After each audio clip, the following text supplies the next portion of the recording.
Our main objective with these films is to teach people how to survive in the Aussie bush. And not only survive, but thrive. And to thrive, you need to take the fear out of it and hook up with all your mates. So that's what I've done. I've hooked up with my mate Gareth, who's also a really good bushman with a lot of experience. He knows a lot of the native plants, how to propagate them, how to collect them. He's a wealth of knowledge. And I've hooked up with him, and we've been running courses which have been really successful. Everyone's been going, wow, can we take your next course? Hi, my name's Gareth, and I've been working with KOA on our Survive and Thrive bush survival weekends. And when KOA asked me if I'd be happy to turn this into a documentary, I thought this was a really exciting opportunity. People often ask me, how did you get into plants and working with the bush? But I don't really remember a time when I haven't been working with plants and in the bush. I've never grown up with a us and it sort of mentality at all.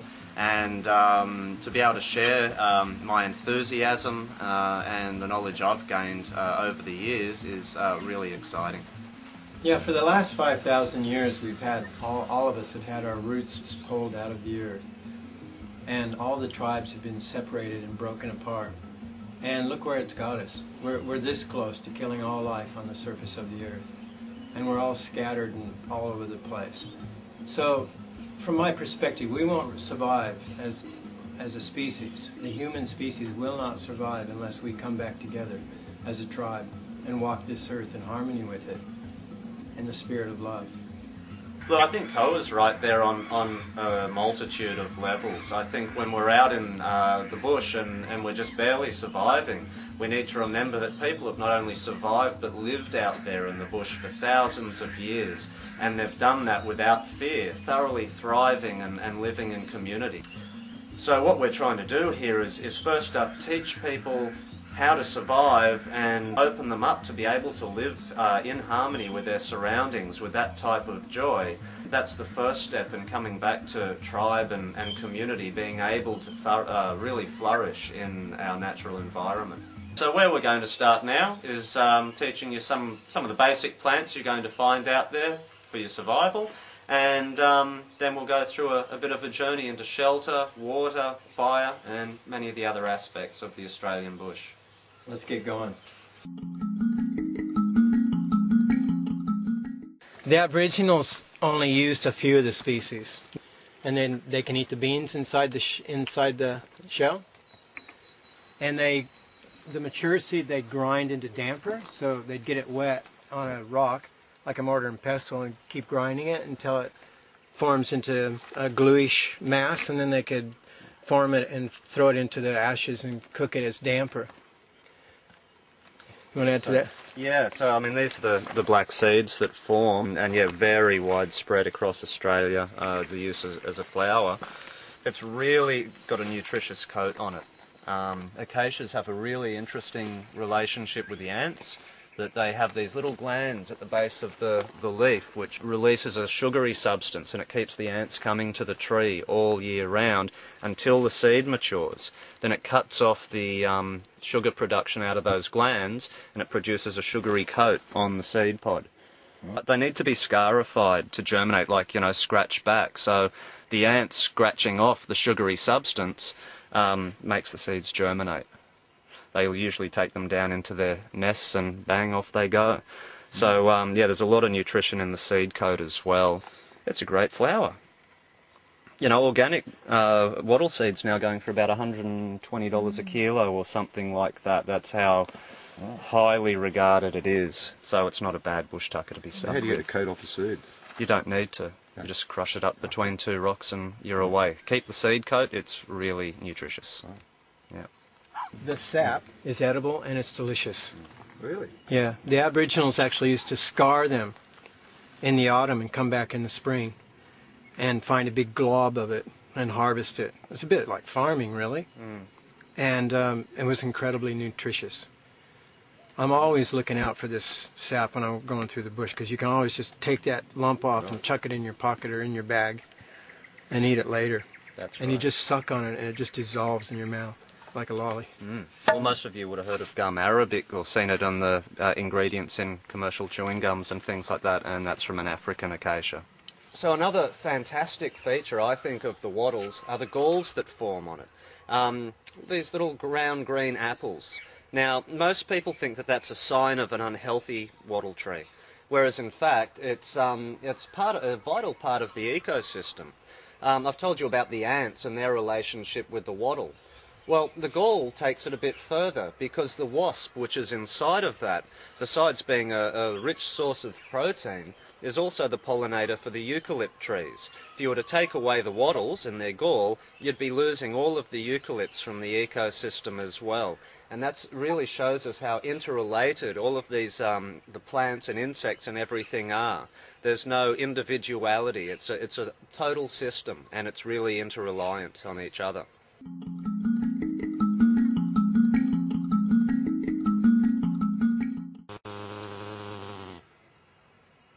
This is a march fly. Aboriginals look forward to the march fly season. They used to eat them, you know, eat the whole thing. So one would land on them, smack it, whack right in the mouth, you know. And the reason is because each march fly has a ball of honey right in there at the base of its abdomen, and they're really sweet. I haven't got around to eating one whole. But what I do is I kill them straight away so they don't suffer. And then you just take their bum and pull out all the guts, chuck them. They don't look that appetizing to me. And then you pinch it. What did happen, man? There it is. See the honey?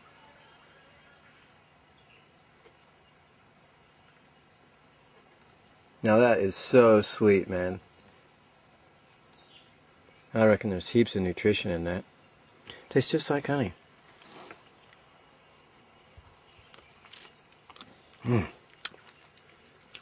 Sweet hit.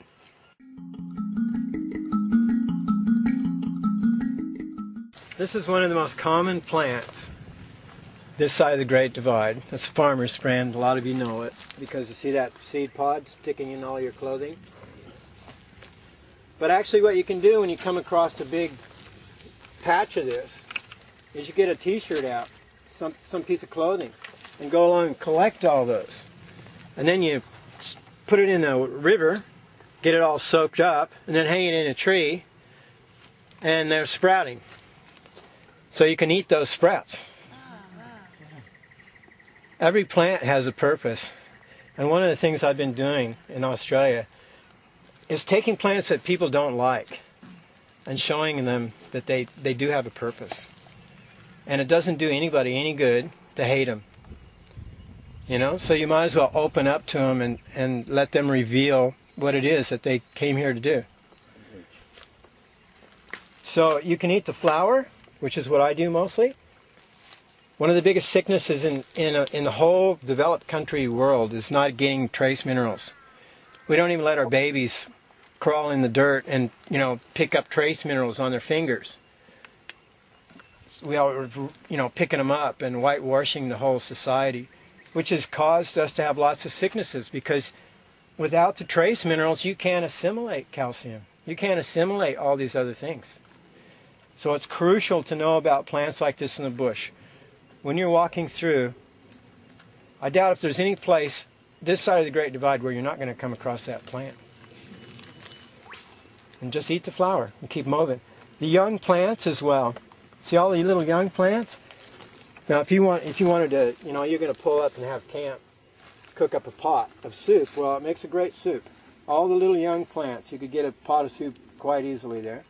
The sprouts, and saying that they're really tasty, and they are particularly good for you. I know there's a famous Australian herbalist, Isabel Shippard, who rates them very highly on her list.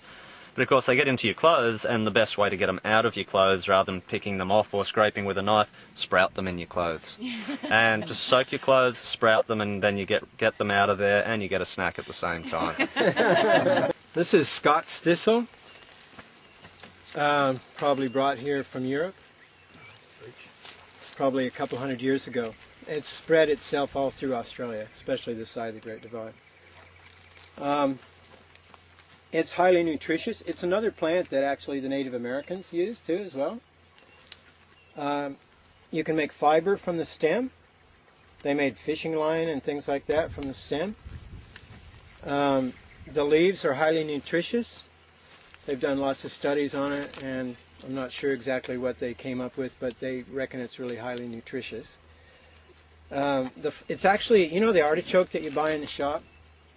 You know the one that's a flower and you peel it off and eat it? Well, it's in the same family. That's the artichoke. And you can actually eat that like an artichoke. Very carefully. Ouch! Your buggy bit me. That's funny, because you know one of the things that I've developed over the years with plants is I actually talk to them, and they'll respond by moving their leaves. And I'm just bringing it up because you know just try it when you're in the bush or wherever you're at and you're around plants. Just have a little chat to them. You know, ask them how they are. Say something like, "Oh man, you're so beautiful," and see it? It just went.